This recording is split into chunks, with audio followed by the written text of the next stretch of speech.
Tu sais, j'ai comme 3 carrières complètement différentes. Ce qui a causé un peu de problème au retour au Québec parce que le monde regardait mon CV. Puis je sais pas combien d'entrevues j'ai passé. La fille des ressources humaines, elle capotait, là. Elle était comme, OK, t'as fait des trucs super intéressants, tu sais. Hey, il fallait défendre des pirates en Somalie à un moment donné, là. Tu sais, c'était vraiment cool. Mais, tu sais, ils regardaient ça, puis ils font comme, on sait pas où te mettre. Pourquoi t'appliques ce job-là? Je cherche une job, tu sais. J'étais sûre que je vais être bonne là-dedans, puis là-dedans.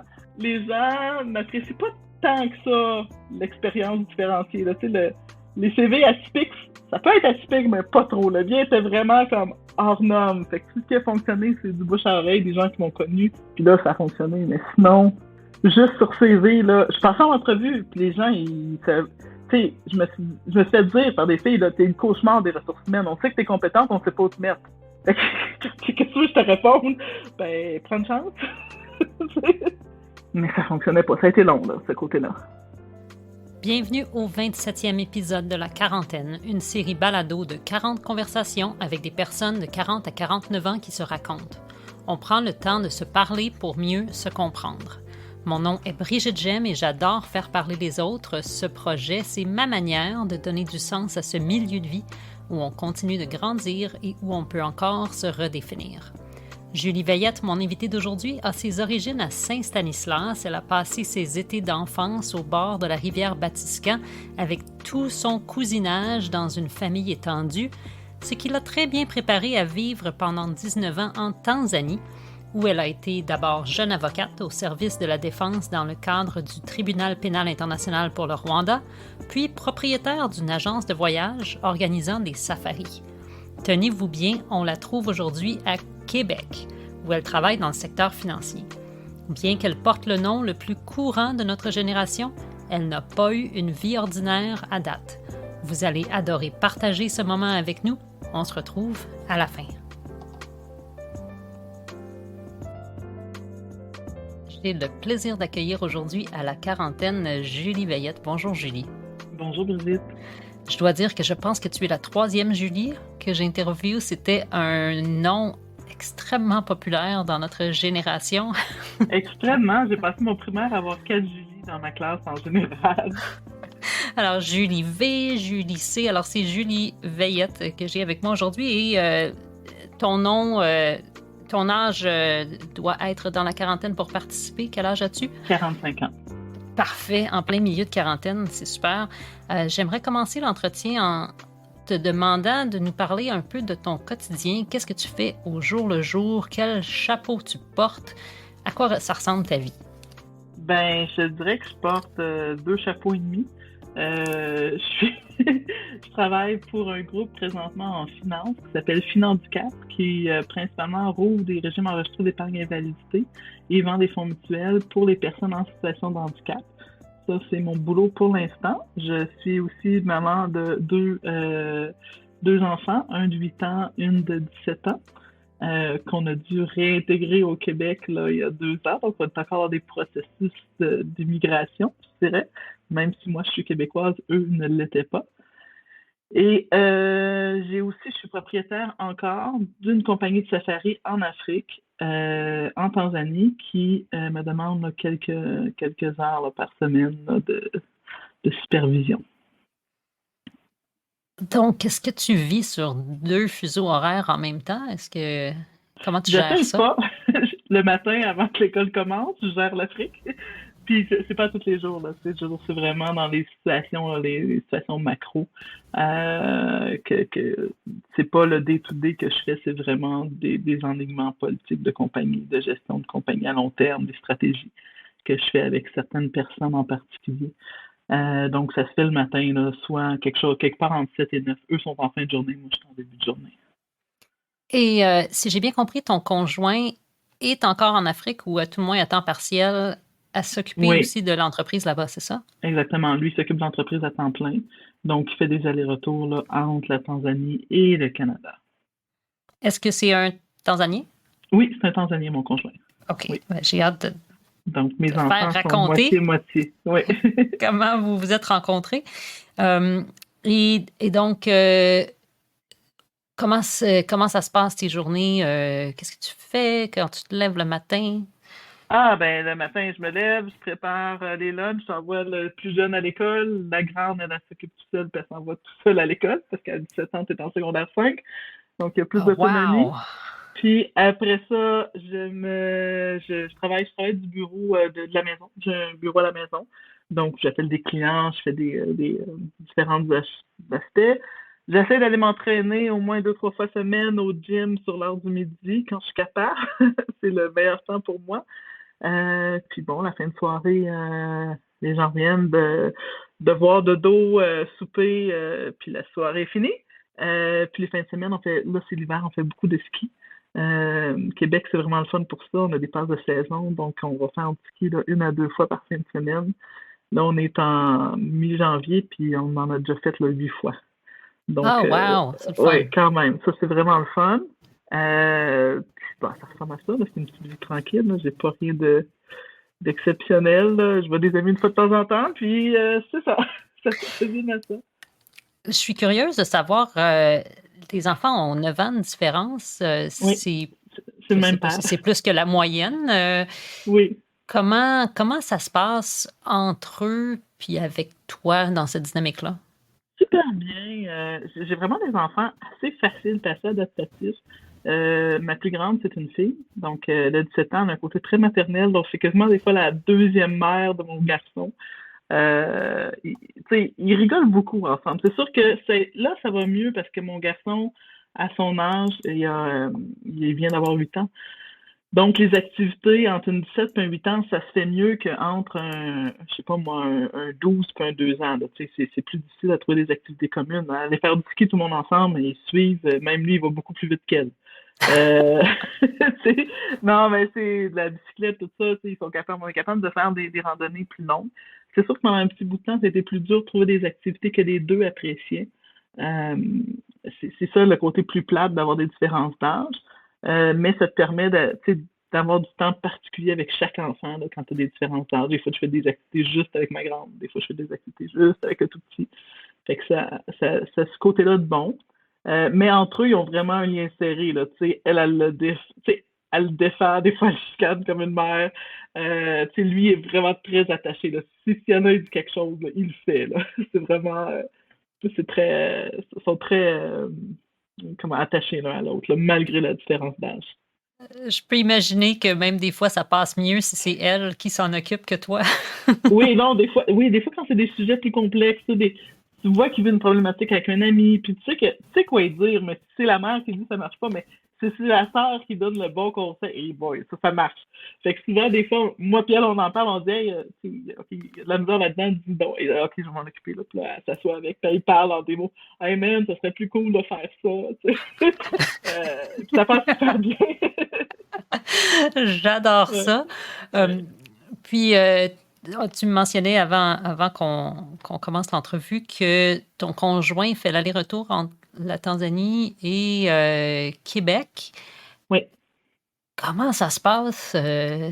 Tu dis ma vie n'a rien de spécial, là, mais tu sais, c'est pas le commun des mortels Ben, qui vivent comme ça. nous, on habitait quand même en Tanzanie, là, je veux dire, ma fille, elle a 17 ans, puis j'ai habité en Tanzanie pendant les 19 dernières années de ma vie.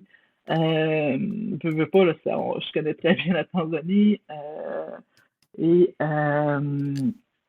quand la distance comme ça, on l'a quand même souvent vécu, là. Ça arrivait souvent que moi, je venais au Québec pendant 2 mois, sans lui, là. Tu sais, c'est pas quelque chose d'inhabituel.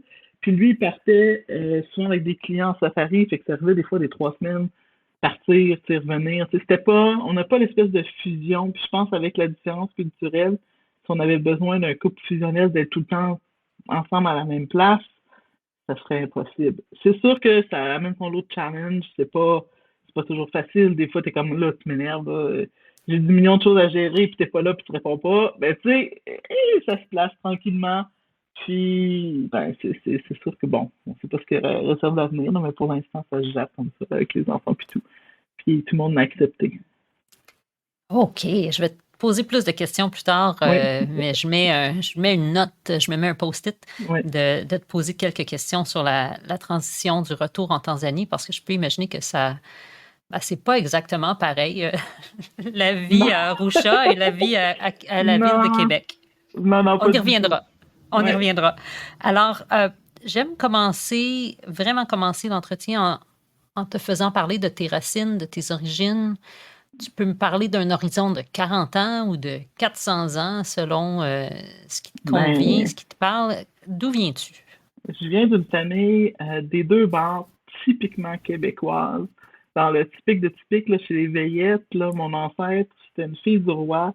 Et Jean Veillette, qui était l'ancêtre en premier, faisait partie là, des soldats qui étaient venus ici au début de la colonie. Donc, tu sais, il y a comme pas plus typique que ça. Mon père, sont 10 enfants chez eux.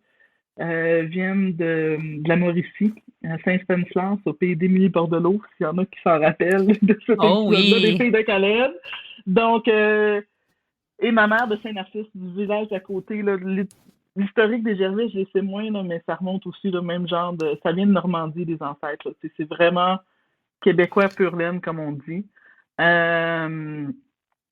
Tes deux parents de deux villages voisins, d'une famille de 5 enfants. Ma mère, un petit peu plus, tu sais, les deux grands-pères bûchaient dans le bois pendant longtemps. Chez ma mère, mon grand-père était sourd-muet. Donc, oui. Lui, c'est sûr que la famille était un petit peu plus atypique, mais il était malgré le fait qu'il était sourd-muet, il était très, très intégré dans la communauté. Ma grand-mère, elle était demi-sourde. Elle, il y avait plus de génétique, de problématiques de surdité dans sa famille. Mon grand-père, c'est une exception. Il était comme, je pense, 12 dans sa famille, puis c'était le seul, fait qu'il pense que la mère est entrée en contact avec la polio ou une autre maladie infantile quand elle était enceinte, là, ce qui a donné de la surdité chez mon grand-père. Tandis que ma grand-mère, c'était vraiment, il y avait un côté génétique à ça. Ils ont eu Euh, des enfants qui n'étaient pas tous pas sourds. sourds. Non, tous Oui, pas sourds, puis les petits-enfants sont tous pas sourds non plus. Donc, il n'y avait pas de problème de ce côté-là. ça devait être pas mal rock'n'roll dans cette maison-là. Il y avait 5 enfants, tu dis? Ouais, mais oui, 5 enfants, c'était normal, dans le fond. Comment je peux dire? C'est nous, on le voit rock'n'roll, mais la réalité, quand tu vis, tu sais, moi je me rappelle aller voir mon grand-père, c'était normal que mon grand-père soit sourd. Tu sais, tu vis, tu t'es habitué là-dedans, ta normalité, c'est que ton grand-père, le père de ta mère, il est sourd, puis tu sais, il nous parlait, il adaptait son vocabulaire, il faisait des blagues, puis mon grand-père avait une très grande intelligence brute, je te dirais, parce que malgré, tu sais, on parle là, au début du siècle, il était capable de lire et écrire. Il avait été à l'Institut sourd, fait qu'il lisait, il écrivait. Il était imbattable aux dames. Et je veux dire, il y a des gens qui se mettaient genre 5 contre lui. Là, il a fait beaucoup d'argent avec ça. Donc, il y avait quand même une bonne capacité d'adaptation de ce côté-là. Puis il était bedeau dans la paroisse, c'est-à-dire que c'est lui qui s'occupait là, du ménage dans l'église, de creuser les tombes. Et il avait une très grande force physique aussi. Il avait 75 ans, mon père faisait le chalet. Il a eu des enfants très tard, parce qu'il a rencontré ma grand-mère, elle avait 38 ans, ma grand-mère, elle avait 28 ans. Donc, ils ont commencé leur famille tard, d'où 5 enfants et non 10, comme mon père. Euh, et quand mon père a construit le chalet qu'on était à Saint-Stanislas un peu toute notre enfance, il fallait monter des bardeaux d'asphalte. Il faisait 35 cette journée-là. Puis les gars de la construction, c'est la bonne journée pour mettre de l'asphalte. Quand il fait chaud, ça va bien coller. Et il a monté toute la journée par des paquets de bardeaux d'asphalte, c'est énorme. Là. Ça doit peser à peu près 80 livres chaque. Là. Deux par deux, ses épaules, et il montait, puis il descendait l'échelle. Et il avait 75 ans. Wow! Une Non, non, force il de la avait une forme nature. physique. Ouais, une force de la nature. À 85 ans, il joue au hockey dans une ligue de vieux, puis c'est le seul qui a compté un but. Un personnage! Est-ce Voilà, qu'il c'est est un encore parmi personnage. nous? Non, il est décédé, j'avais plus ou moins 20 ans, puis il avait déjà 98 ans à l'époque. Et il y a eu 3 mois de morbidité. Il y a eu une truc au cerveau, là, un Un stroke, AVC, genre. un AVC, pardon, c'est ça que je cherchais comme mot. Et il est tombé complètement en légumes pendant 3 mois de temps, puis il est décédé. Il s'est jamais aperçu qu'il était malade, dans le fond. L'été avant son décès, c'était en septembre, là, il tondait son gazon. Il s'occupait de ses fleurs et son parterre, là, il ne mettait pas de produits chimiques, il n'avait aucun pissenlit. Il les arrachait un par un. Il était Encore à très 98 flexible. ans. Pas de problème de dos Ah non ouais, plus. non, plus, non, non. Non, non. Puis lui, une histoire qui m'a toujours fait rire. Eux, ils vivaient en face du centre d'accueil, dans un petit village. Puis ma grand-mère a trouvé que c'était trop loin, elle allait à la messe. Elle allait à la messe systématiquement tous les dimanches. Il trouvait que c'était trop loin aller à la messe au village, là. C'était plus loin. Puis elle avait toutes les amies qu'elle connaissait qui étaient au centre d'accueil, mais elle était dans sa maison, puis c'était juste en face, le centre d'accueil. Puis c'était Pâques, et ma grand-mère voulait partir une demi-heure d'avance pour souhaiter joyeuse Pâques à tout le monde. Là, il faut comprendre que mon grand-père a 95 ans à peu près, là, plus ou moins là, à l'époque. Et là, il brettait, il attendait, puis tu sais, il se tournait en rond. Puis là, à un moment donné, ma grand-mère, elle s'en va, puis là, il me regarde, puis il me dit, ah, ben, c'est en sourd-muet, il dit, je veux pas y aller, il dit, c'est tous des vieux, puis ils ont plein de bobos ses mains, ouais, ça me dégoûte. Puis il était probablement plus vieux que tout le monde au centre d'accueil. Donc la vieillesse a beaucoup à voir à ce que tu as dans ta tête, je pense. La C'est perception que tu as de relatif. toi-même, oui. Ta C'est très capacité physique, relatif. oui, Quel exactement. personnage? Écoute, tu me donnes le goût de faire un podcast qui s'appellerait Les Vieux. Il me semble que Ah, c'est clair. il y a des Oui. histoires qui se perdent, qu'on capture pas beaucoup. Mhm, Surtout, bon, les podcasts, c'est un médium avec des plus mhm. jeunes souvent, mais il me semble qu'il y aura des bonnes histoires à Ah, c'est clair qu'il y en capturer. aurait des bonnes, oui. Ben, c'est plate Ben qu'on... lui, on l'aurait pas entendu parler, mais tu aurais pu le filmer peut-être avec un traducteur. Ben, c'est ça, moi, je le dis maintenant pour que d'autres l'entendent. J'aurais aimé beaucoup et j'espère encore trouver une personne sourde qui serait intéressée à participer au podcast avec, si besoin, et le soutien d'un traducteur, de quelqu'un qui peut traduire en langage sourd-muet que malheureusement je ne maîtrise pas, mais il me semble que ce serait vraiment intéressant d'avoir une perspective différente aussi. La culture sourde est souvent très séparée de la Oui, culture des c'est vrai, entendants. beaucoup. Dans plusieurs cas, moi, c'est sûr que mon grand-père, c'était une exception là, à la règle, là, je dirais. Il vivait J'aime complètement en société. j'aime vraiment cette histoire-là. C'est une des vraiment bonnes histoires de grand-père que j'ai entendues Oh. depuis que je fais cette série-ci. Et donc, parle-moi un peu plus de ton enfance à toi, de tes parents, Euh, puis de ta vie, ta ben, jeunesse. mon enfance, je vivais sur la rive sud de Montréal. Famille, revenus moyens, on faisait beaucoup de ski, beaucoup d'activités. On avait un chalet, donc je passais mes étés, ben pas tout l'été parce que maman travaillait, mais souvent on prenait des longs congés les étés, là, des sans-soldes d'été. Donc on passait une grosse partie, tous les week-ends, une partie de nos fins de semaine à Saint-Stanislas, donc en campagne. Donc j'ai toujours eu cette dualité de vie. Tu sais, je vivais en ville avec des amis de ville, je vivais en campagne avec des amis de campagne. Je faisais des activités de ville, je faisais des activités de campagne. Puis j'aimais vraiment les deux. Tu sais, c'était pas un ou l'autre, c'était un et l'autre. C'était comme une normalité dans ma vie, moi, d'avoir cette chose-là. Puis en campagne, tu sais, j'avais vraiment beaucoup de cousins et cousines qui habitaient encore le village. Et quand on arrivait là, c'était toujours la joie aussi. Là. C'était pas un calvaire, même quand on était plus vieux, là, même quand j'avais 15 ans. Là, je suivais avec joie là, dans les parties de famille, puis on a une famille immédiate tu sais, qui est très drôle. Là. Je veux dire, on fait quand il y a des activités de famille, tout le monde participe, tu ne participes pas parce que tu ne peux pas habituellement. Ils se font, je veux dire, qu'il y a autant des trucs, des parties qui vont Noël, Noël Pâques, ce genre de trucs-là qu'ils vont faire, mais il y a aussi, des fois, là, il y a la game de balle familiale à Saint-Stanislas. Fait que là, c'est toutes les grosses familles. Donc, c'est les Veillettes contre les Trudel, contre les Bouchards. Et là, tout le monde se crée tu crées une équipe de balle de ta famille. Et puis, c'est très drôle. Il y a de la musique, il y a de la danse en même temps. Fait que, tu sais, ça a toujours été une ambiance très festive, dans ma famille. Même quand on était au chalet, puis il y avait notre chalet, le chalet de ma tante, un terrain avec une maison mobile de mon autre tante, un terrain vague. Il y a des gens qui descendaient avec des tentes aussi les week-ends, des fois. Donc, c'était tout le temps un peu là, l'espèce de vie de communauté. Puis autant que tu te faisais aimer, autant que tu te faisais chicaner. Là. Tu sais, tu faisais une niaiserie quand tu étais jeune. Là. Ils n'attendaient pas que ta mère revienne pour dire Hey, elle a fait ça. Non, non, c'était débarque de l'eau, il n'y a personne qui te surveille là, quand tu vas sur le bord. Parce qu'il y avait une rivière qui était quand même relativement dangereuse, qu'on n'avait pas le droit d'approcher tant qu'il n'y avait pas un adulte qui nous surveillait. C'est Hey, sors de là. C'était vraiment ça. Là. Mais en même temps, tu te faisais écouter par tout le monde. C'est le village, le fameux village pour élever un enfant. En t'écoutant, Mhm. c'est peut-être, je m'excuse d'avance si ça sonne comme un stéréotype, mais j'ai l'impression que ça t'a bien préparé à vivre en Afrique. Oui, pour moi, c'était extrêmement facile de tomber dans des grosses familles, dans des espèces de milieux où que, tu sais, tu parles de la cousine, du cousin, de l'ami, du voisin.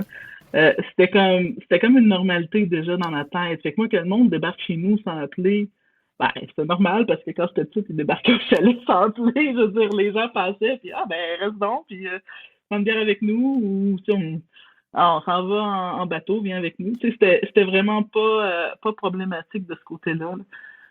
Là. Fait que oui, ça m'a bien préparé. Puis j'ai eu des amis africains qui sont venus avant même que j'aille en Afrique, qui sont venus là-bas, puis tu sais, sa réaction, ça a été mais c'est la première fois que je suis en Afrique au Québec, tu sais.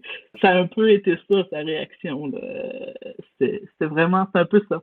C'était vraiment un village où que les gens, tu sais, se côtoyaient, se chicanaient un peu des fois, mais plus souvent, on avait beaucoup de fun ensemble. Puis c'était un peu ça. Puis oui, c'est vrai que ça m'a préparé, c'est clair. Parce que là-bas, c'est un peu le chaos des gens tout le temps. Là. Tu sais, le monde, ça débarque, ça vient, ça part. Là. Ça ne calcule pas d'avance que ça va arrêter chez vous. Donc, quand ça arrête chez vous, ben, salut!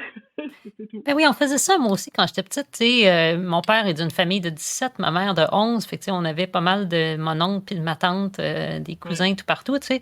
Puis on allait faire une commission. Puis là, ben, on va passer par chez mon oncle Benoît, tu sais, parce qu'il habite Oui, sur le chemin. Puis on débarquait, je veux dire, on n'avait pas de cellulaire, on les appelait pas d'avance pour leur oui. dire qu'on arrivait, puis c'était normal. Alors que clairement, aujourd'hui, ça fait pas partie des mœurs pour la Non, plupart des gens. non, puis ça m'a pris du temps, là. Je veux dire, quand je revenais au Québec, moi, pendant un mois de temps, puis j'étais à Montréal, ben, ça arrivait souvent que je débarquais chez mes amis, sans les appeler, tu sais. Je veux dire, regarde, on se connaît, ça fait 15 ans qu'on se connaît, chérie, là, on habitait ensemble. Je débarque chez vous, puis t'es occupé, ben, je vais juste m'en aller, c'est pas grave, là. Tu sais, mais, à un moment donné, il y a quelqu'un qui m'a fait de la remarque, qui a dit, je sais que c'est toi qui arrives, parce que t'es la seule personne qui cogne sans appeler avant, que j'attends pas. J'ai comme, ah, ouais, c'est vrai. Ah, faudrait peut-être que j'appelle le monde avant. C'est vraiment été, je dirais, que j'ai gardé beaucoup plus longtemps, là, quasiment jusqu'à 30, 35 ans, là, facile, là. Cette habitude-là qui était complètement perdue au Québec, déjà. Ouais, c'est pas une mauvaise affaire. Moi, je pense que si tu passes par Vancouver, viens cogner à ma porte sans appeler, ça va me faire plaisir. Ouais, c'est quelque chose que je vois pas aussi. Il y a pas beaucoup de gens autour de moi ici, en tout cas, qui viennent de grandes Mhm. familles. Puis cette idée-là là, de débarquer à l'improviste, la convivialité puis l'hospitalité qui sont attachés à ça, moi, je trouve ça très précieux. Ouais. Puis ça me manque, je le dis officiellement. Alors, si vous venez à Vancouver, vous êtes à l'écoute aujourd'hui.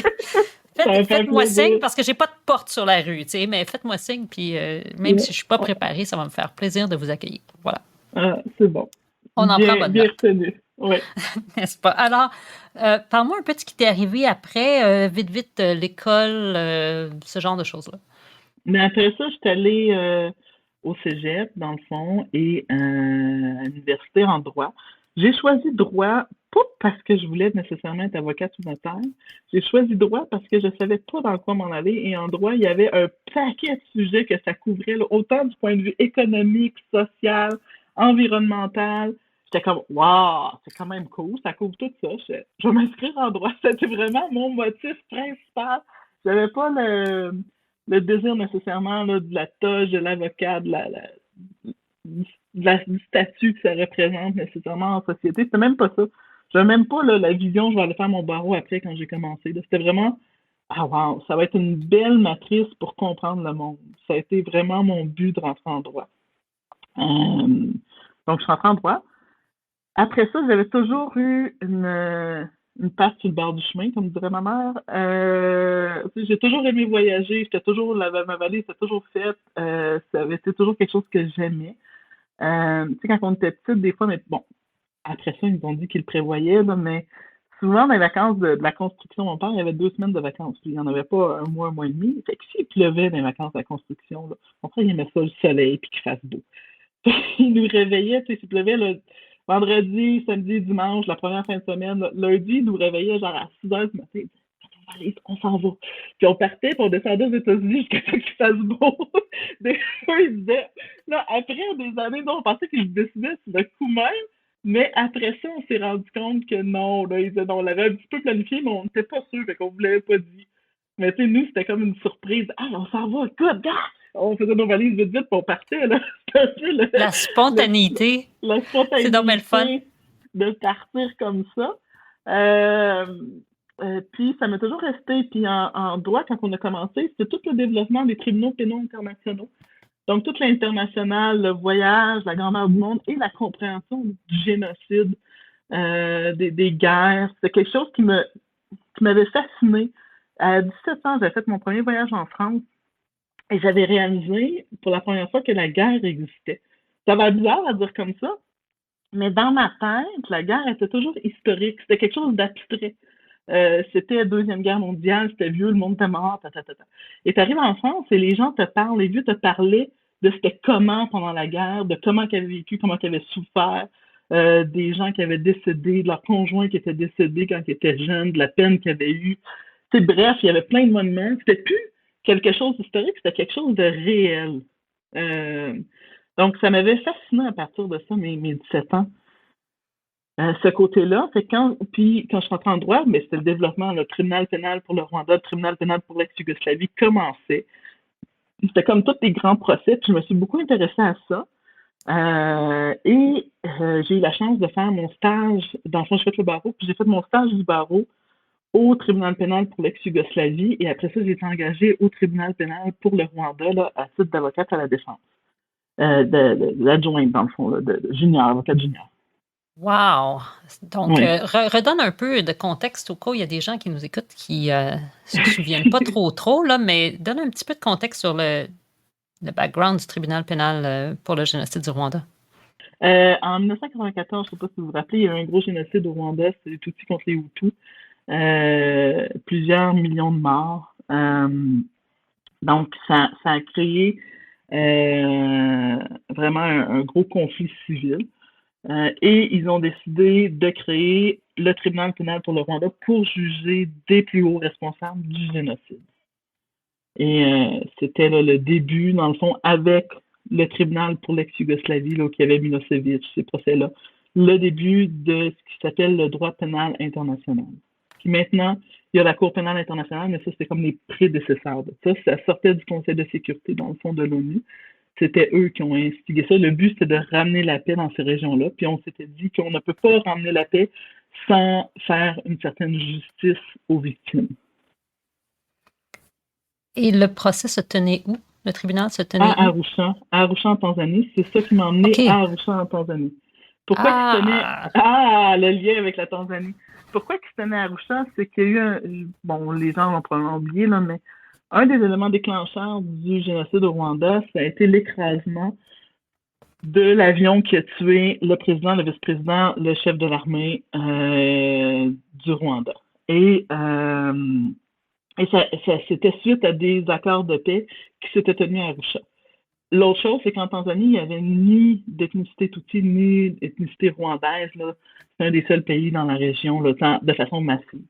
Donc, c'était très neutre comme pays de ce côté-là. Et même de point de vue ethnique, la Tanzanie, c'est un pays très, très neutre. Les gens se disent tanzaniens avant de dire leur ethnicité. Pourquoi? Parce qu'il n'y a pas une ethnicité qui serait capable de prendre le pouvoir par elle-même. Il n'y a pas une majorité. Il y en a comme 120 tribus différentes. Donc, c'est pas des tribus qui parlent des langues, des dialectes différents, qui ont vraiment des habitudes de vie complètement différentes aussi. Donc, c'est vraiment très, très diversifié de ce côté-là. Et ça fait en sorte qu'il n'y a pas cette... bon, historiquement, il y a d'autres raisons, mais les gens sont vraiment fiers d'être tanzaniens. Et après ça, ils vont tomber dans leur nationalité. Il n'y a pas ce côté où la moitié du pays est d'une nationalité et est capable d'avoir plus de pouvoir ou plus de ressources. Donc, tu te retrouves à travailler pour la défense. Juste pour clarifier, pour quelqu'un qui ne suit pas, là, ça veut dire les méchants. Oui. En termes les auteurs potentiels du génocide. Oui. Moi, pour leur défense, en tout cas. Pour leur défense, exactement. Donc, puis là, tu sais, en gros, on était payé. Moi, j'étais avocate junior.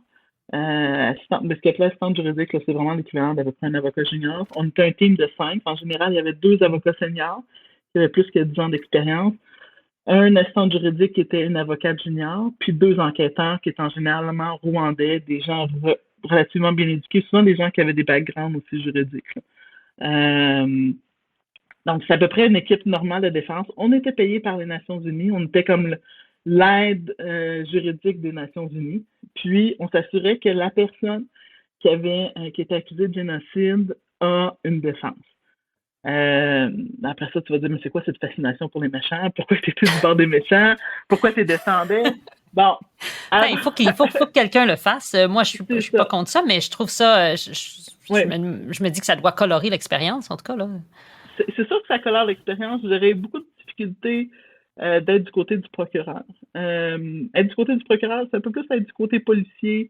Je veux dire, quand tu es du côté de la défense, il faut que tu aies une foi en le système. Il faut que tu aies la foi que si la personne, parce que tu sais, c'est pas parce que tu les défends que tu aimes nécessairement ce qu'ils ont fait. Toi, ta job, là, il y a énormément de pression sur ces gens-là. Imaginez un procès médiatisé au Québec, là, la pression que tout le monde met pour mettre en dedans cette personne-là. Multipliez ça par 1000, puis dites-vous que ce tribunal-là a déjà été fait pour accuser des personnes de génocide, des plus hauts responsables de génocide. Fait que si tu es devant ce responsable-là, c'est qu'eux, ils pensent que tu es un des plus hauts responsables de génocide. La pression est énorme. Toi, ta job, c'est juste de repousser de la pression pour lui laisser assez d'espace pour expliquer sa version des faits. Okay? Puis de l'expliquer de façon juridique pour que la Cour puisse prendre en note tous les aspects. Si son histoire n'a pas de bon sens, là, si ça ne fait pas d'allure, ben, il va se ramasser dans la prison pour le reste de ses jours. Mais si sa version fait de l'allure, puis on a eu des clients avec la version, c'était beaucoup plus mitigé que ce que le procureur pouvait dire. C'était beaucoup plus subtil. Ben, les peines sont en conséquence. Donc, il n'y a pas de... Ton but, c'est pas de prendre parti puis de croire tout ce que la personne dit. Puis, tu sais, quand ça faisait pas de sens, on lui disait, ce que vous dites, monsieur, ça fait pas de sens. Oh, mais c'est ça qui s'est passé, je veux lui dire. Si vous dites ça, c'est ça qui va arriver. Effectivement, c'est ça qui est arrivé. Donc, mais tu sais, c'est pas de mentir, c'est pas d'inviter ton client à mentir, mais pas du tout. C'est juste de lui laisser une possibilité d'expliquer sa version des faits correctement. C'est ça ta job d'avocat de la défense, que ce soit au Québec, que ce soit ailleurs. Et ça, moi, j'ai beaucoup plus de facilité, j'ai beaucoup de difficulté à accuser quelqu'un, me dire, je dormirais très mal la nuit, me dire que j'ai mis quelqu'un en prison, j'ai mis des faits que je ne croyais pas nécessairement à 100% de l'avant. La Cour me crut, mais moi, je suis pas sûre que c'est vraiment ça. Je dormirais très, très mal. Les gens accusés de génocide, il faut comprendre, on les voit comme des méchants noirs, sombres. C'est des gens qui, avant le génocide, je dirais, à part quelques-uns qui ont fait quelques crimes économiques, de blanchiment d'argent, je dirais, ou de subtilité d'argent, à part ce côté-là, là, c'est des gens qui se battaient pas, c'est des gens qui ont fait la Sorbonne, qui ont hyper éduqués, hyper bonne manière. C'est des dirigeants politiques, c'était des maires, des gens qui ont une élocution parfaite, un français plus que parfait. C'est des gens extrêmement éduqués. Tu arrives en prison, là, c'est la prison la plus calme au monde. Là, les gens sont assis, ça joue aux cartes tranquillement, ça parle, ça se tire les chaises. Oui, asseyez-vous. Excusez-moi, non vous d'abord. Non, complètement, là, c'est pas l'image noire, c'est des gens qui n'ont jamais fait de crimes violents avant le génocide. Puis en situation de guerre, c'est une situation spéciale qui arrive dans le fond. Les gens vont réagir d'une certaine façon. Puis eux, ils l'expliquaient. Dans le fond, ce qu'ils t'expliquaient à peu près tout, là, c'est que c'était un dommage collatéral. T'sais, leur but, c'était pas de tuer des Tutsis. Leur but, c'était de gagner la guerre. Parce qu'avant le génocide, il y avait une guerre civile. Leur but, c'était de gagner la guerre coûte que coûte. Puis c'est un peu ça. Le problème, c'est coûte que coûte, ça a coûté beaucoup de millions de vies. Puis il y en avait que c'était même pas ça. Il y en a eu des cas où que les gens se sont fait libérer. En fait, non, finalement, c'était pas ça. Ou des sentences très, très réduites. Parce que ce qu'ils avaient fait, c'est d'avoir eu peur, de s'être renfermé puis de ne plus avoir donné d'ordre à personne. Et là, en ne donnant pas d'ordre, puis en étant en situation de contrôle, ben, ça fait en sorte que les gens se faisaient tuer autour d'eux. Bref, il y a plusieurs situations différentes, mais tu sais, ton cerveau réussit tout le temps à trouver une explication logique. Mais après ça, tu regardes ça, tu dis, ouais, mais c'est pas proportionnel. Je veux dire, la valeur de gagner la guerre n'était pas proportionnelle au nombre de vies qui ont été enlevées. Puis c'est de là, dans le fond, c'est là les accusations qui ont eu lieu. Puis les sentences qu'ils ont eues sont relativement assez justes, moi, je trouve. Parle-moi un peu du point de vue personnel pour toi de comment tu as vécu ça et quel impact tu penses que ça a eu sur ta vie. Pendant combien de temps tu es resté là? Excuse. Je suis resté là pendant 7 ans de temps. C'est quand même un gros bout de ta carrière. Mais à temps partiel, oui. Ouais. Parle-moi un peu de l'impact de tout ça sur ta vie.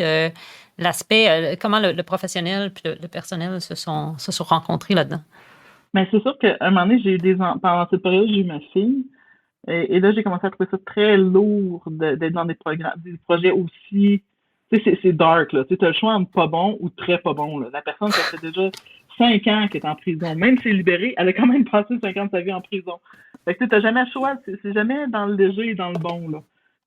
C'est pas bon ou vraiment mauvais. C'est comme tes choix. Puis à un moment donné, je trouvais ça lourd. Il y a beaucoup de procéduristes aussi à l'international. Tu sais, de petites choses que tu dois faire parce que tu dois le faire. Tu sais que ça va être rejeté, mais ça va peut-être aller en appel. Tout ça finissait par me tanner. Là. Le manque d'efficacité des gros systèmes onusiens, là, ça devient lourd sur un système. Tu sais, j'étais un peu... Puis l'autre chose, c'est que le tribunal fermait.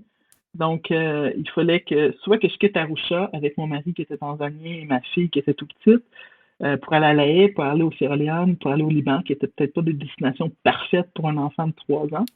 À l'époque surtout. Donc, tu sais, j'ai décidé de réorienter tranquillement ma carrière.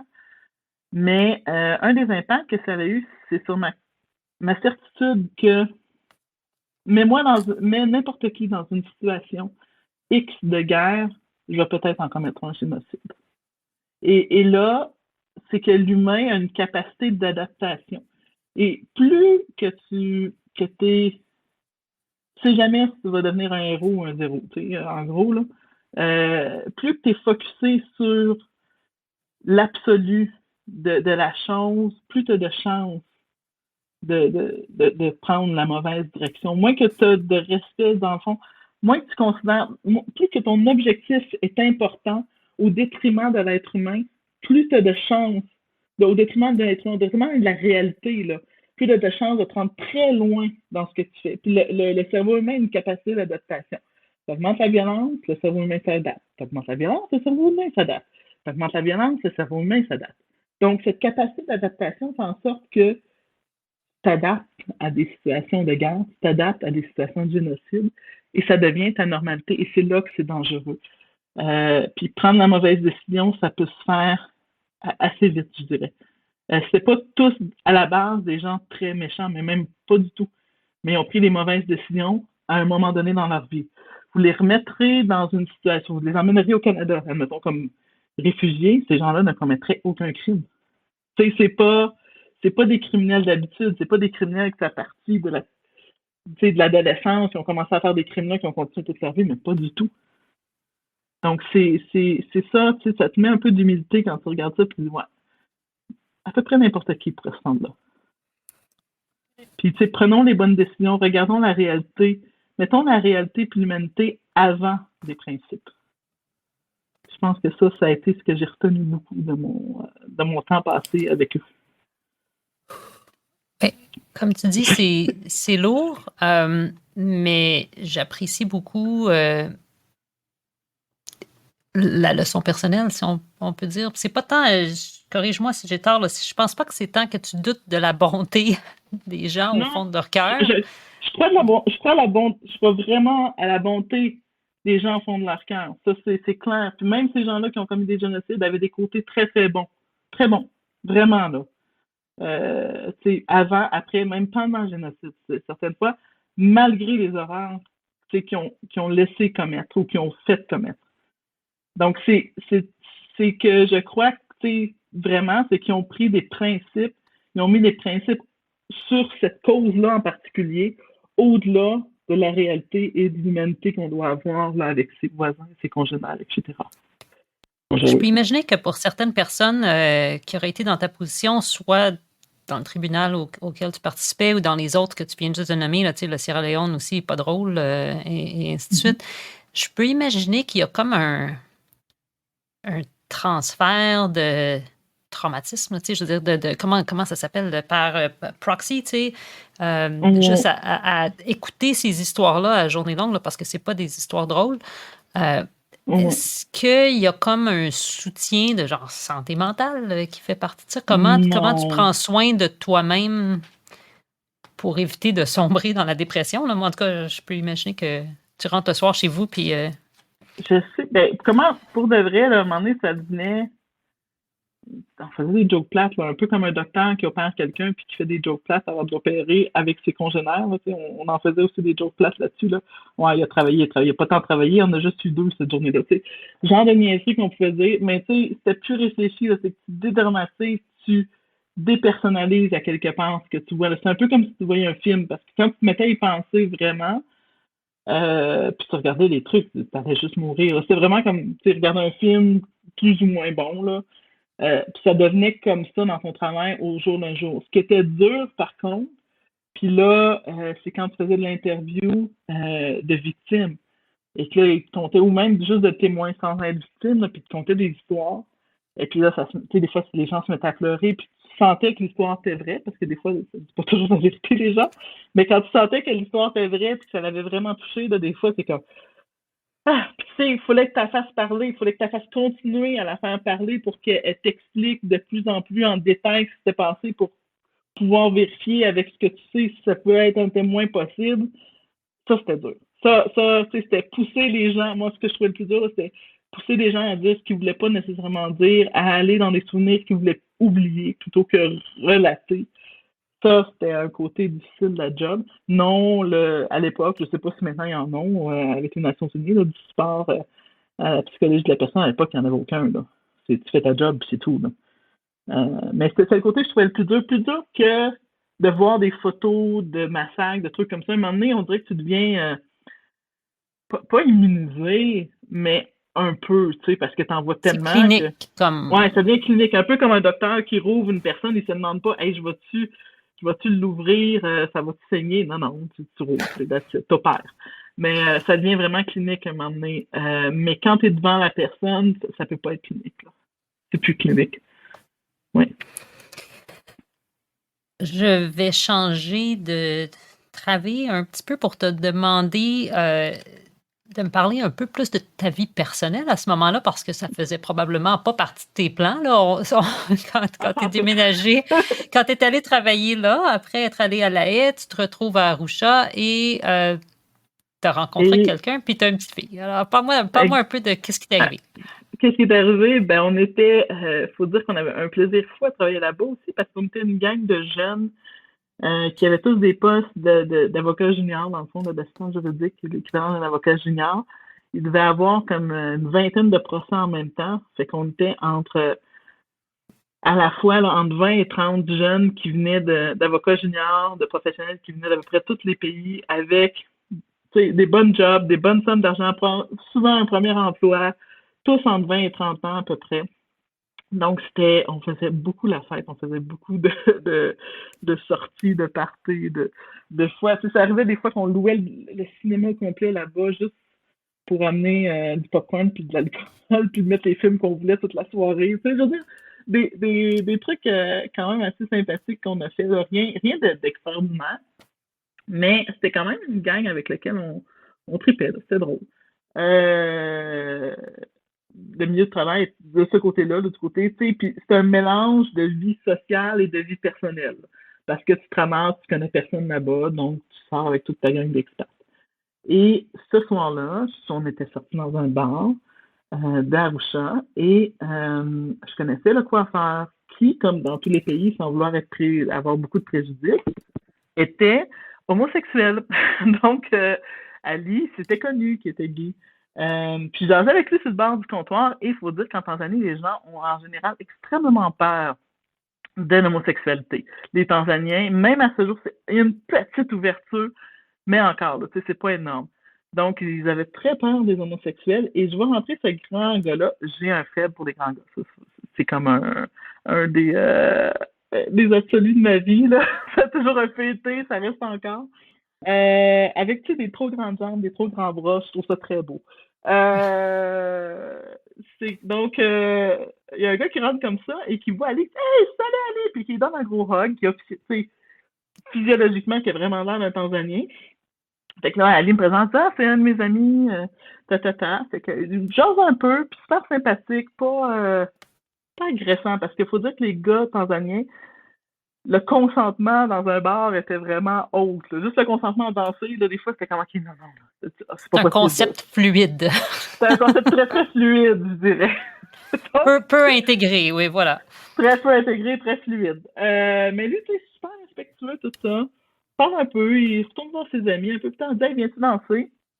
Puis, c'est gentil. Il y avait comme le mètre et demi de distance que j'avais besoin, sinon, tu sais, le mètre et demi, le demi-mètre nord-américain de distance, en dedans de ça, tu te sens un peu pogné. Il me respectait.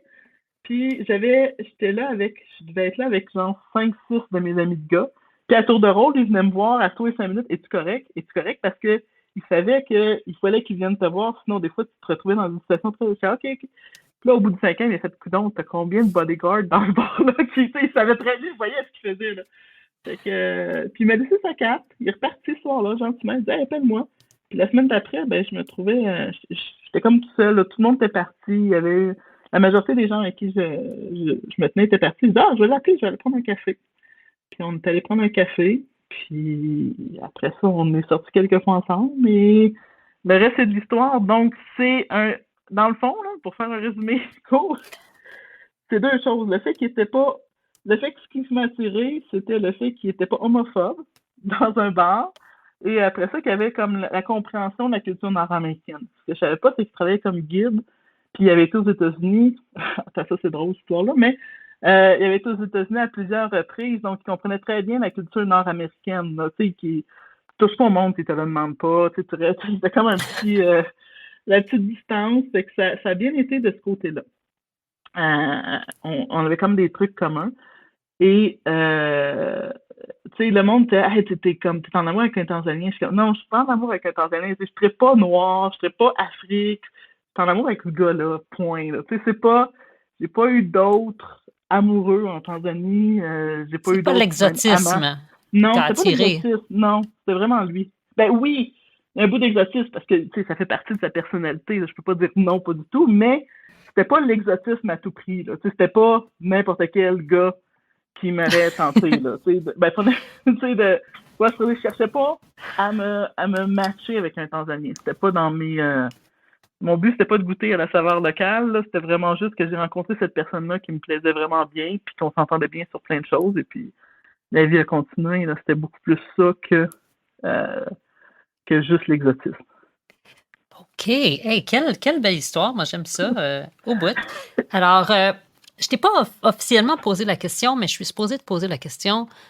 Parle-moi des choix qui ont été déterminants dans ta vie. Il y a des grands choix, il y a des petits choix, il y a des choix qui sont faits pour nous, il y a des choix qu'on a oublié de faire ou qu'on a négligé de faire, mais qui nous sont arrivés quand même. Et donc là, on a comme fait un tour d'horizon de ta vie, de ce qui est arrivé, si on peut dire, mais prenons ça un peu plus par la lorgnette des choix. Puis je te laisse ça très ouvert. Tu me dis qu'est-ce que tu penses qui résonne pour toi? Ben, les gros choix, un des premiers choix, c'est de décider d'aller en droit pénal international. Ça a déterminé beaucoup de choses dans ma vie. Le deuxième choix, c'est ça faisait pas très longtemps qu'on était ensemble avec mon conjoint. Là, on parlait en mois et non en années. Quand je suis tombée enceinte, le choix d'avoir gardé Sienna a été très déterminant dans le reste de ma vie. Tu sais, les gens, je me suis fait souvent poser la question, non, mais t'as pas pensé à faire avorter. Non, je pense que les deux, on était rendus là à vouloir être parents. Le fait que c'est arrivé très vite dans nos vies, ça fait en sorte que le deuxième a pris beaucoup plus de temps à faire, je pense. Je pense qu'on avait besoin de stabiliser la vie entre deux pays pour pouvoir en créer un deuxième être humain. Mais ça a été un choix aussi qui a déterminé les choses. Le choix de m'impliquer en tourisme aussi, ça m'a appris beaucoup, beaucoup de choses. Ça a été d'être entrepreneur. Ça a été un bout de ma vie qui est encore là, dans le fond. C'est pas du passé, là, mais c'est du passé, dans le fond, dans la quotidienneté. Mais ça m'a appris beaucoup de choses sur la Tanzanie, sur la gestion des ressources humaines. Ça a été vraiment, tu sais, on pense à une compagnie de safari, mais on faisait du Kilimanjaro, là. C'est 150 porteurs à gérer, là. Tu sais, c'est du monde, là. C'est beaucoup, là, au niveau de la gestion, dans un pays qui est pas le tien, dans des situations économiques plus ou moins favorables. Là, j'ai appris que ma résilience au stress, elle est énorme. Je suis arrivée ici, puis je voyais le monde stressé. Je me disais, mais pourquoi vous êtes stressé avec la COVID? Il se passe rien. Restez chez vous, ça va bien aller. Là. C'est plate, là, chialer, mais tu sais, stressez-vous pas, là. Ça va passer. Ouais, ça m'a vraiment appris une espèce de résilience au stress économique aussi, la capacité de s'en sortir avec dans des situations là où ça brasse plus.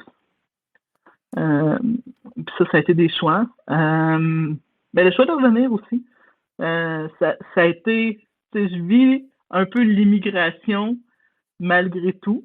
Ça a été une dure année, là, l'année de retour. Là. Le retour au Québec, j'étais vraiment décalé sur plusieurs aspects. Ça n'a pas été facile, mais c'est des choix que je vis bien. J'aime l'aventure, j'aime l'espèce de continuité d'être, je pense, d'être on the edge. Là. Ça a l'air un peu malade quand je dis ça, là, mais tu sais, je veux pas, ça te donne tout le temps un boost pour continuer. De, OK, ben là, on est rendu là, OK, on fait ça, on fait ci. Je pense que j'aime pas la tranquillité, là, on va pas se le cacher. C'est pas, ça fait pas partie de mon DNA, dans le fond. Oui, non, je pense qu'il y a ça aussi, l'apprentissage continuel. Moi, je me vois jamais prendre ma retraite, là. Je me vois pas à 60, Liberté 55, je la comprends pas. J'ai toujours été libre de faire ce que je voulais. Fait que, je me vois pas, je me vois pas arrêter à 65 ans. Je vais diminuer, je vais faire d'autres choses, je vais faire d'autres projets. Mais tu sais, dire, arrêter ta vie active pour faire quoi? Non, ma vie, elle va toujours être active, là. J'ai pas ce concept-là. Ça t'inquiète pas de prendre un break à la retraite? Ben, je pense que quand t'aimes ce que tu fais, ça donne moins. Je pense que si ma job là, dans la vie, c'était de clouer le même clou à la même place sur le même widget à tous les jours, probablement que j'aurais un plus grand intérêt pour Liberté 55, puis toi aussi, Probablement. je le parie, tu sais. Mais C'est ça. tu fais des affaires plus le fun. Ben, je fais des affaires, oui. Je suis vraiment privilégiée d'avoir comme, pour de vrai, là, j'ai comme vécu 3 vies en dedans de 45 ans, là. Puis on oublie l'enfance, là. J'ai comme 3 carrières complètement différentes. Ce qui a causé un peu de problème au retour au Québec parce que le monde regardait mon CV. Puis je sais pas combien d'entrevues j'ai passé. La fille des ressources humaines, elle capotait, là. Elle était comme, OK, t'as fait des trucs super intéressants, tu sais. Hey, je suis allée défendre des pirates en Somalie à un moment donné, là. C'était vraiment cool. Mais, tu sais, ils regardaient ça, puis ils font comme, on sait pas où te mettre. Pourquoi t'appliques ce job-là? Je cherche un job, tu sais. J'étais sûre que je vais être bonne là-dedans, puis là-dedans. Ouais, mais c'était trop fucké, là. Ça marchait pas. Donc, les gens n'apprécient pas tant que ça l'expérience différenciée, là. Tu sais, les CV atypiques, ça peut être atypique, mais pas trop. Le bien était vraiment comme hors norme. Fait que tout ce qui a fonctionné, c'est du bouche à oreille, des gens qui m'ont connu. Puis là, ça a fonctionné. Mais sinon, juste sur CV, là, je passais en entrevue, puis les gens, tu sais, je me suis fait dire par des filles, là, t'es une cauchemar des ressources humaines. On sait que t'es compétente, on sait pas où te mettre. Fait que, qu'est-ce que tu veux que je te réponde? Ben, prends une chance. Essaye-toi. C'est quoi le pire qui peut arriver, tu sais? Ouais, vous êtes en pénurie d'emploi? Non, ouais, non. Mais tu sais, je cochais pas exactement les bonnes cases, mais si on regardait entre les lignes, j'ai coché, mais beaucoup. Mais ça fonctionnait pas. Ça a été long, là, ce côté-là. Fait que je plains les immigrants qui ne comprennent pas le système québécois d'emploi, qui sont professionnels dans leur pays, qui arrivent, ça doit être l'enfer. Ça doit être un 5 ans d'enfer. Avant de se refaire un réseau pis tout, là, au niveau de l'employabilité, là. J'ai compris ce côté-là. Parce que toi, tu as la capacité de naviguer le système parce que tu as les codes, tu as la langue, tu as j'ai le nom, les institutions. JDF, ça sonne pas plus québécois que ça. J'ai de Saint-Stanislas. De Saint-Stanislas, c'est ça. J'ai des réseaux de contacts aussi. Malgré le fait que j'ai habité longtemps, j'ai gardé quand même un bon réseau d'amis ici.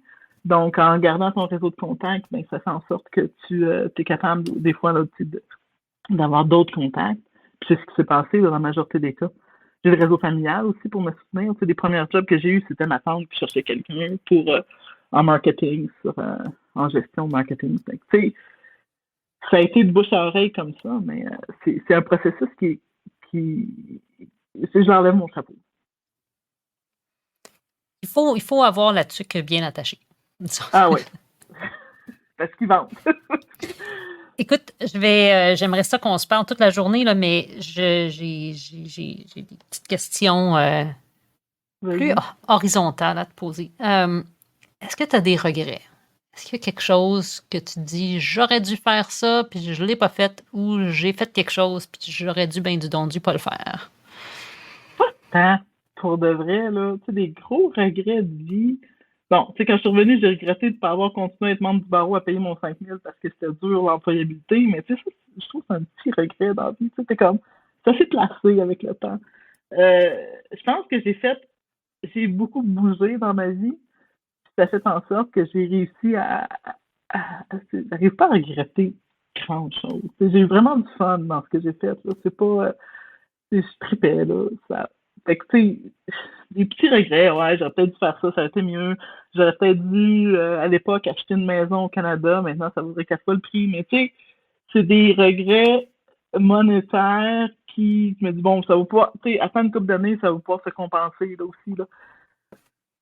C'est ces côtés-là. Des gros regrets de vie, non, pas tant. Tu sais, j'ai des enfants avec qui on s'entend super bien, là. Tout le monde, ils capote, les teenagers. Je m'entends super bien avec ma fille, ça va bien. Tu sais, c'est même le fait d'être venu ici, ça a été dur, très dur la première année, parce qu'elle partait en secondaire 3 d'un milieu anglophone à un milieu francophone, fait qu'elle passait à travers la francisation. Mais tu sais, même là, tu sais, même elle regrette pas. Elle dit non, elle dit, tu sais, ça a été dur, mais elle dit, c'est bien, maman, elle s'en va au cégep en français, là. Donc, non, pas de temps. J'ai pas de gros regrets de vie. Mais c'est peut-être juste ma personnalité qui regrette pas grand-chose. Je sais pas. Ça se peut.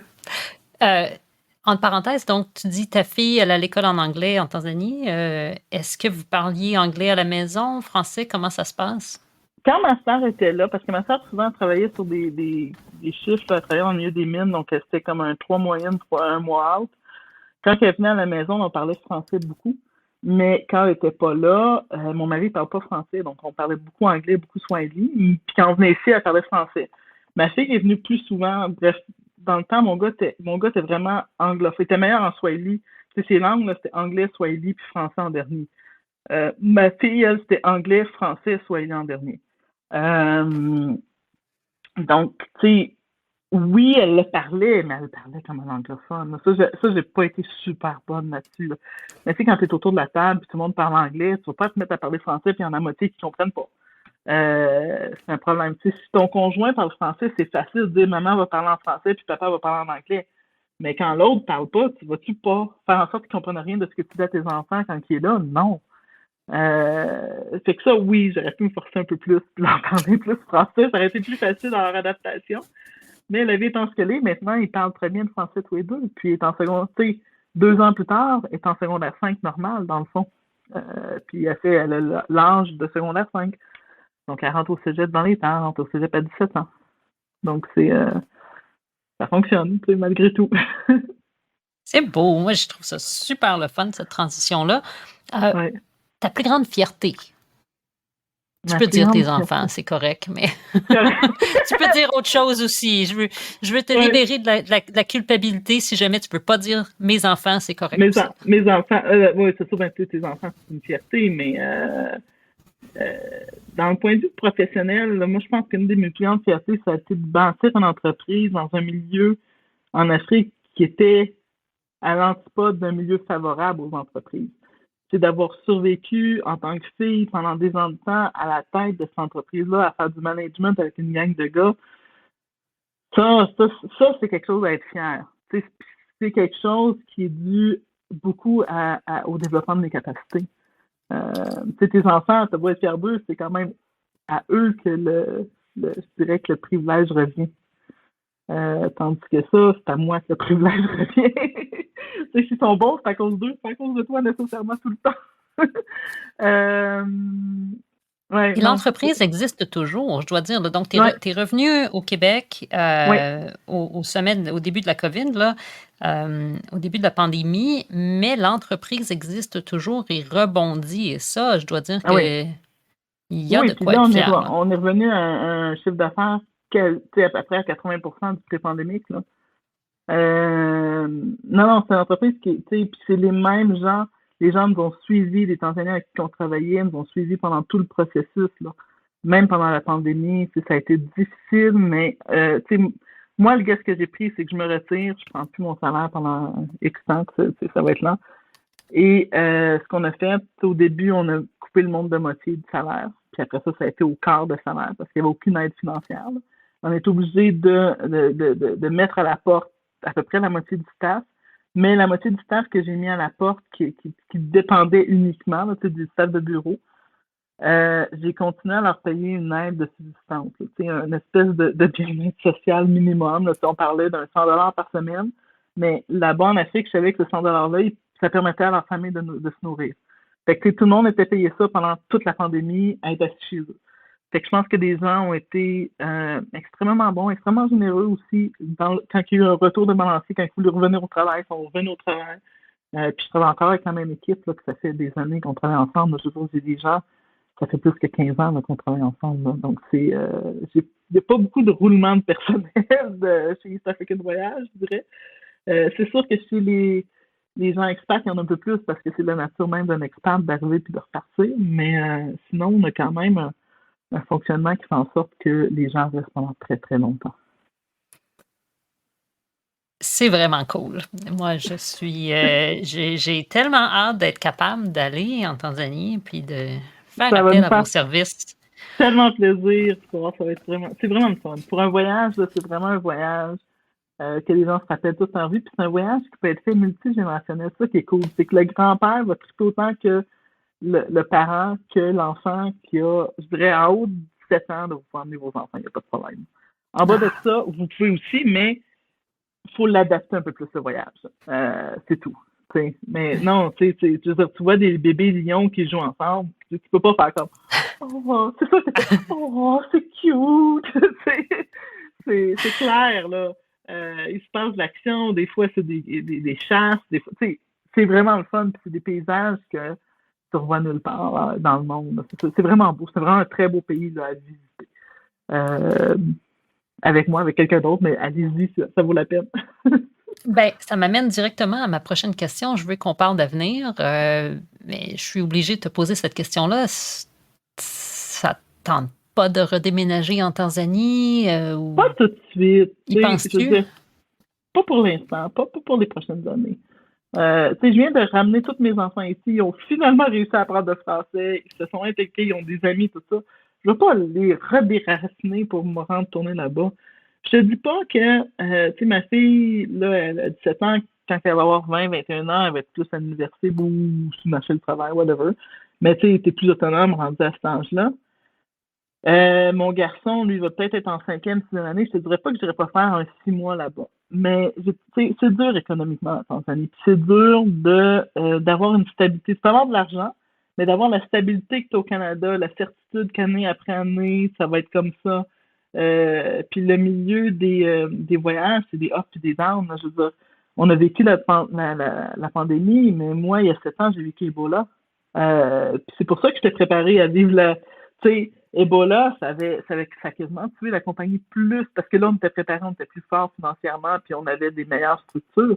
Mais Ebola, ça nous a quasiment tués, là. Puis pourtant, Ebola n'était pas en Tanzanie. Ça n'avait rien à voir. C'est en Afrique de l'Ouest. Mais tu sais, l'Afrique, dans la tête de beaucoup de gens, c'est un pays. Ça doit être grand comme les Amériques, quelque chose en Argentine, ça touche pas le Canada.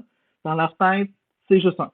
Donc, ça avait fait un peu comme l'effet de la pandémie, Ebola. Là, ça avait fait en sorte que tous les voyages s'étaient arrêtés pendant 6 mois, 1 an.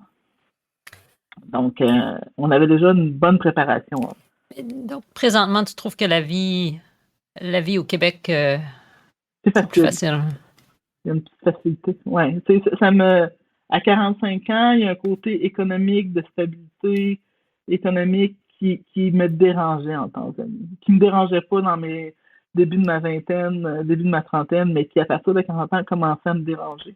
Puis au Québec, c'est beaucoup plus facile d'avoir une stabilité économique pour assurer un peu là, la pérennité de tes enfants, que ça continue bien, puis que tu arrives comme il faut. Je dirais que c'est beaucoup plus facile de ce côté-là. Fait que dans le fond, tant qu'eux vont avoir besoin de cette stabilité-là, je pense pas que je vais retourner. Je vais continuer à avoir des grands liens, je vais retourner en vacances, on va y retourner en famille, je vais peut-être y retourner pendant 6 mois de temps, mais sans lâcher là, ce que j'ai ici. Là. Ça, c'est pas possible pour l'instant. Parce que c'est quelque chose qui m'a manqué, puis qui est important là, à s'occuper un moment donné de ton capital économique.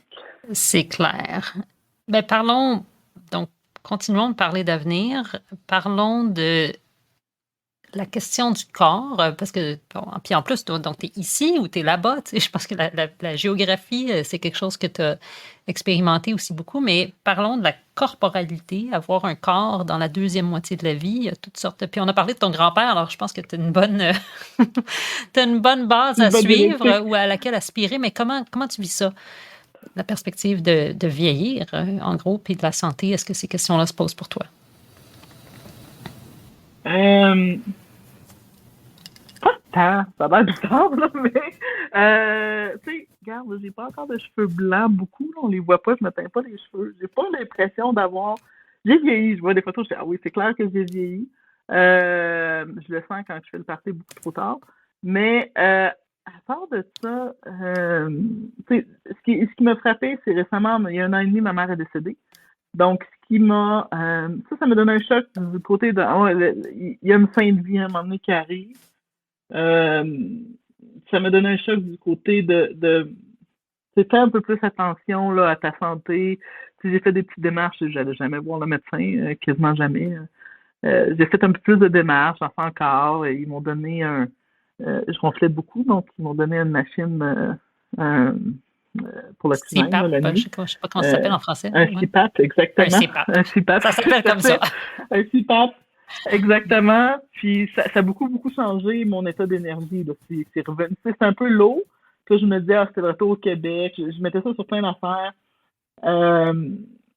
J'ai probablement, puis là, c'est moi qui diagnostique, là, mais tu sais, tout le monde qui me connaisse me dit oui, là, un trouble de déficit d'attention qui n'a jamais été diagnostiqué. Pas très, tu sais, assez léger, pas quelque chose qui est épouvantable. Mais tu sais, c'est de l'hyperfocus, de l'hypofocus. Tout le temps, tu sais, j'ai déjà montré des listes de symptômes à des collègues sans dire c'était quoi. Puis la réponse a été tu fais une description de toi ou quoi? C'était pas mal évident chez les gens qui me connaissent. Et que je pensais que c'était ça qui s'est exacerbé en venant au Québec. Quand j'ai eu un CPAP, ben, j'ai réalisé que non, c'était vraiment juste physique. Là. C'est revenu à la normale, je dirais.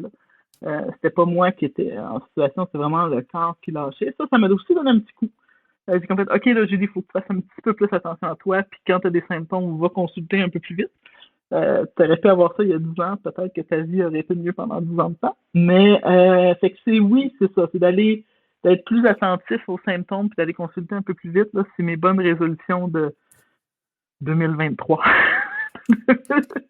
Dans le fond, mais j'ai pas de peur, tu sais, j'ai pas d'avoir des rides, de voir ton corps changer. Ça n'a jamais été quelque chose qui me tannait beaucoup, qui me faisait peur. Tu sais, je sais pas, je vois des gens beaucoup plus vieux autour de moi qui ont un fun fou dans la vie. Je me dis, ben pourquoi pas moi, tu sais, c'est tout. Là. Je pense pas que la vie s'arrête à 60 ans, à 65 ans, à 55. Je pense qu'à 85 ans, tu sais, tu peux avoir un plaisir fou à vivre, puis c'est correct aussi. Là. J'aime ça au bout. Et j'ai une fameuse baguette magique que je prête à tous mes invités et je suis un peu cheap. Tu peux juste faire 2 vœux avec ma baguette magique. Mais il y en a un que tu peux utiliser pour changer ta vie, ton monde, ta réalité immédiate. Puis un vœu que tu peux utiliser pour changer n'importe quoi que tu veux sur la planète. Changer le monde. Qu'est-ce que tu fais? Oui. Dans ma vie immédiate, là, ça va être très, très particulier comme vœu, puis ça fait peut-être pas avec le discours, là. Je mettrais une couple de millions dans mon compte en banque. Ça réglerait ce que je veux régler pour l'instant. Je veux dire, le stress corporel, le plus gros stress, je trouve que présentement, parce que mes choix de vie ont été X en Tanzanie pendant longtemps, ça fait en sorte que je suis pas nécessairement où est-ce que je voudrais être du point de vue financier. Et que ça, je pense que ça réglerait pas mal. T'as pas contribué à tes REER, ben. Non, je ne pouvais pas en ouvrir de REER. Je savais même pas c'était quoi un REER avant que je tombe conseillère financière. Je pensais que tu achetais des REER. Je savais pas qu'un REER, c'est un compte dans lequel tu mettais des fonds mutuels. Ça, j'avais pas compris ça. Fait que c'est bien que je sois en finance. Non, ça serait vraiment ça, je dirais. C'est un peu... ça a l'air très, très monétaire comme vœu. C'est pragmatique, mais très utile. Moi, je suis bien pour ça. C'est vraiment ça. Le reste, je pense que la vie m'emmènera bien où est-ce qu'elle veut. Pour le monde, qu'est-ce que je changerais? Je mettrais... Comment je peux dire ça? Je m'assurais que les gens considèrent l'humain avant le principe. Je pense que ça, là, ça réglerait beaucoup de choses. T'sais, on a des principes économiques, on a des principes environnementaux, on a des principes, mais on peut pas. Il faut considérer l'humain dans son entièreté avant de les mettre. Euh, d'être trop sur le principe. Je pense que souvent, on est sur un principe et on oublie de considérer la réalité humaine. Euh, un truc niaiseux, il y avait un gros débat sur la collecte des ordures. Je suis pour le tri des ordures, je suis pour le ramasser, le fait qu'on fait du compostage. Mais le compostage a commencé dans Schlaga il y a peut-être 2 ans, une affaire comme ça, c'est très récent. Et là, ils veulent ramasser des ordures juste une fois par 2 semaines. Parce qu'ils veulent obliger le monde à composter. Ben, ça va faire qu'il va y avoir des ordures partout, ça va être dégueulasse. T'sais. Dans une zone hyper. Puis là, il y avait un commentateur qui disait ouais, mais ça va changer. Puis l'autre, il disait oui, mais dans une zone hyper densifiée, là, peut-être que le ramassage d'ordures va être beaucoup plus utile à la population en général que ton principe. T'sais. Le principe que les jeunes, il faut qu'ils finissent l'école en 6 ans au primaire, puis un jeune qui s'est fait redoubler, puis qui est en 5e année, mais qui se dit qu'il va aller en secondaire 1, on ne considère pas l'humain quand on fait ça.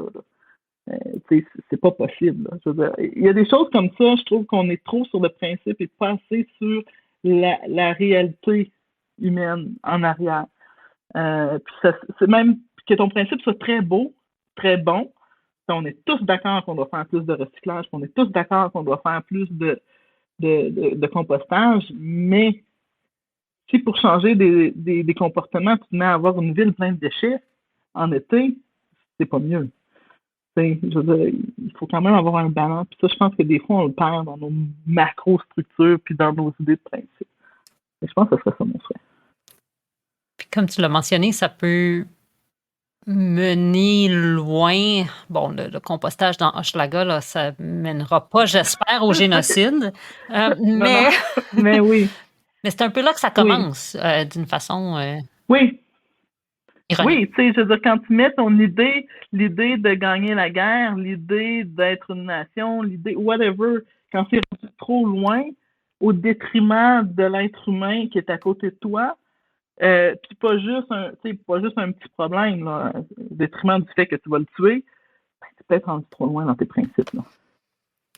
T'sais, ça va plus, là. Il y a un petit problème. L'avocate est encore en toi. Ben oui, elle est arrivée en moi malgré elle, puis je pense qu'elle va le rester toute sa vie. Je pense que t'es là avant que je fasse le droit, là aussi. Dernière petite question pour toi. Quel héritage souhaites-tu laisser? À mes enfants. Je souhaite qu'il y ait beaucoup de plaisir. À n'importe qui, mais à tes enfants d'abord. À mes enfants. Ben, OK. À mes enfants, moi, je souhaite qu'il y ait beaucoup de plaisir dans la vie. Je trouve ça très important, tu sais, que quand ils fassent les choses, que ce soit pas toujours en compétition, en ci, en ça, mais tu sais, que ça soit le fun. Puis je pense que quand c'est le fun, mais c'est le fun pour ton entourage. Ça paraît, puis tu vas le faire avec beaucoup plus de cœur, ce que tu es en train de faire. Puis ça va paraître dans le résultat que tu vas obtenir. Puis ça, c'est un truc que j'essaie de leur enseigner. Juste avoir du plaisir à faire ce qu'ils font. Puis peu importe c'est quoi. Pour l'humanité entière, boy. Ce serait quoi l'héritage que je veux laisser? Je pense pas que je sois assez importante pour aller sur un groupe. J'aimerais ça dire le contraire, mais je veux dire, si on peut penser à moi comme quelqu'un qui... Si on peut penser à moi dans quelqu'un qui leur donne un petit coup de main, ça me fait très plaisir. Ben moi, j'aime ça, l'idée d'avoir du fun. Je trouve qu'on n'en parle pas assez. Ou on en parle, mais peut-être, je sais pas si on n'en parle pas bien, mais cette idée-là que d'être avec les autres, d'avoir du plaisir, de vivre la joie, tu sais, c'est pas rien. Là. Rire pour rien. Non. Tu sais, je voyais, on était allé en ski, puis je vais en ski avec Jamil, le gars de Guillaume. Tu sais, dans le fond, mon patron, il vit à côté de chez nous. Puis son garçon a de l'âge de mon garçon, puis on va skier, puis il aime ça skier. Puis, tu sais, sur l'heure du midi, j'avais les 2 gars qui étaient assis ensemble, un qui a 11, un qui a 8. Puis il riait. Je sais pas pourquoi il riait, là. Mais tu sais, il y en a un qui est tombé en bas de sa chaise tellement qu'il riait, là. Tu sais, c'est le fun, là. Puis tu sais, je voyais plein d'autres enfants qui faisaient des cours, qui avaient l'air stressés, qui mangeaient leur sandwich. J'étais comme, hey, vous êtes en ski, les amis, là, riez donc un peu, là, tu sais. Souriez, ayez du fun, dites des niaiseries, faites n'importe quoi, pétez un coup, whatever. Mais tu sais, je veux dire, on a oublié ça ici au Québec, des fois. On dirait qu'il y a trop d'adultes pour le nombre d'enfants, je pense. C'est trop sérieux. On est trop. On les pousse dans des affaires, des choses. Il faut qu'ils ont des régimes de vie. Ils font tel cours, tel cours, tel cours. C'est tout le temps en compétition. C'est rare. Ils apprennent. Il faut qu'ils apprennent à chaque fois. Non, il faut juste qu'il y ait du fun, des fois. Laissez-les. C'est là, la paix. Laissez-les faire rien. Puis ils vont s'amuser, puis ils vont rire, puis ils vont trouver ça drôle. Là. Je pense que ce côté-là, qu'on a beaucoup en Afrique, les gens se trouvent très drôles entre eux. Là. Je veux dire, ça arrive beaucoup. T'es assis sur le bord, puis c'est dans la misère des fois, là, c'est dans une pauvreté on trouverait extrême, là, mais c'est assis sur la barre de maison en terre battue. Puis c'est bien crampé, puis ça le sourit jusqu'aux oreilles. Puis tu te dis, voyons, comment on peut, genre, être si, genre, je sais pas, on n'est pas fâché, mais on a oublié de rire, on oublie ça ici. Puis pour moi, c'est quelque chose qui est important, là. Puis je pense que, ouais, on a plus assez d'enfants ici. Puis on les élève très seuls. C'est ton enfant, tu prends ton enfant seul, puis tu vas faire une activité avec lui. C'est pas un enfant seul, ça fait chier, là. Ça a besoin d'amis autour de lui, là. 2, ça va tellement mieux. c'est vraiment le principe là, que je pense. J'aime ça, mais bon, attends, on donne ça en héritage. De rire plus, je pense que c'est ça. Merci Julie Veillette et merci à vous d'avoir passé cette heure avec nous. Pour réagir à ce 27e épisode de La Quarantaine, visitez-moi sur Instagram, laquarantaine.balado ou écrivez-moi à bonjour@laquarantaine-balado.com. Surtout, n'oubliez pas de vous abonner et de revenir la semaine prochaine pour une autre conversation.